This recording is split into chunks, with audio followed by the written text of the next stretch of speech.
Currently, ethanol is in the news both positively and negatively. Regrettably, a scam broke out over the alleged diversion of rice supplied by the Food Corporation of India for ethanol manufacturing.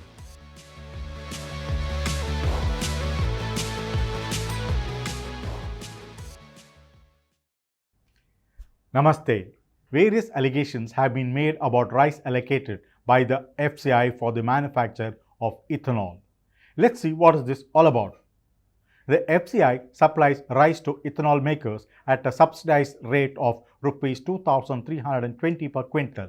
Instead of converting the rice into ethanol, some unscrupulous elements exploited the system, leading to a sort of circular trade. Trucks laden with subsidized rice from FCI allegedly drove straight to the rice mills rather than ethanol manufacturing units. The rice was reportedly sold at Rs 2,600 to Rs 2,800 a quintal. The sellers then bought cheap rice at Rs 2,100 a quintal to produce ethanol. The rice millers then reportedly packed the rice in new gunny bags. Then they delivered it back to the government warehouses as freshly custom milled rice. This forced the government to pay for the same rice again. How did the scam come to light? A truck carrying rice from the FCI warehouse to the ethanol plant was found inside a private rice mill in Madhya Pradesh. This led to a wider probe involving 17 seized trucks, 56 rice mills, and 22 ethanol plants. Investigators are trying to establish how much of the nearly 5 lakh tons of the government rice allocated for ethanol production was actually converted into ethanol.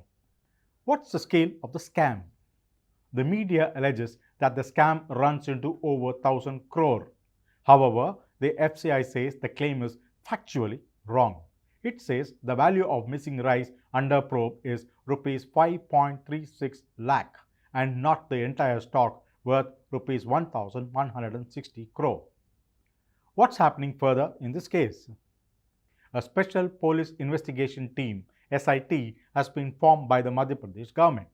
It has arrested 8 persons, including rice millers and distillery representatives. The probe covers 56 rice mills and 22 ethanol plants across Madhya Pradesh. What action has the Madhya Pradesh government taken?